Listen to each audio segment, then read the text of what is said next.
Sa araw na mapupunto ngayon mga kasaka, ito lalabas na po pala natin ngayon si Karsaka. Gawa na maghaharap-harap na nga po pala kami ngayon dito sa HPG office para sa unit niyang hawak natin ngayon na may mga kaunting problema. At dumaan nga po pala muna tayo dito saglit kay attorney para meron din talaga tayong legal na mga papeles na pipirmahan kung sakaling makukunin na talaga ito nila ngayon para na sa gayon in the future kung sakaling maisauli na po natin ito sa totoong may-ari, wala na po talagang ibang maghahabol pa sa atin para hanapan pa tayo ng unit po na to kasi may legal papers na nga po tayong hawak na kunwari kinuha na po ni ganto, ni ganyan yung sasakyan. At eto medyo marami-rami nga pala kami ngayong andito, gawa ng 5 siguro sila ngayon dito na galing pang Jinsan at bumiyahe pa nga po talaga sila dito para makipag-usap nga po talaga patungkol sa mga problema po nating to. At narito nga rin po talaga yung huli nating nabilhan ng unit po na to at yung sinundan niya na kaswap niya sa unit po na to na kung saan itahimik lang po tayo dito kasi may attorney na nga po talaga akong pinahawak dito. Gawa ng deposit talaga ako sanay sa mga ganitong na makikipagdebate pa para sa mga kaunting problema, kaya yung attorney na po talaga yung tumayo dito at yung huling nabilhan natin ng unit para linawin kung ano talaga yung problema at kung sino yung punot dulo sa kasong to.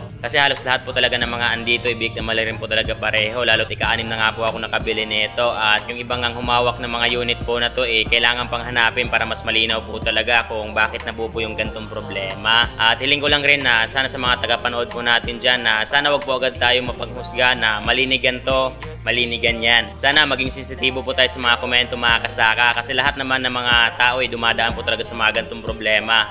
Ang kagandahan lang may mga isip po tayo na pwede pang mahinahon na pag-uusapan para sa kalutasan. At sa mga nagtatanong nga dyan na bakit ko pa daw binablog yung mga gantong issue lalo sa mga ilang mga dawit po dito. Syempre, obligado po talaga akong linisin yung pangalan ko kasi nabash na nga po talaga ako patungkol sa carnap issue nga po na to. Pangalawa, almost milyon na nga po talaga yung nagastos ko sa unit po na to lahat-lahat hanggang ngayon na nagkakaso na nga tayo. Syempre, yung kikitain ko dito pandagdag na lang kumbaga kasi sigurado namang surrender sa unit yung patutunguhan talaga neto nang wala akong makukuhang refund maski piso. Kaya maunawaan nyo na po yun na para naman kahit papano may pandagdag na rin po akong pera para sa mga paparating na mga kaso nga harapin natin pare-pareho. So yun po yung rason, hindi po to video for views lang, kundi tulong to pang gastos at paglinis na rin po syempre ng ating mga pangalan.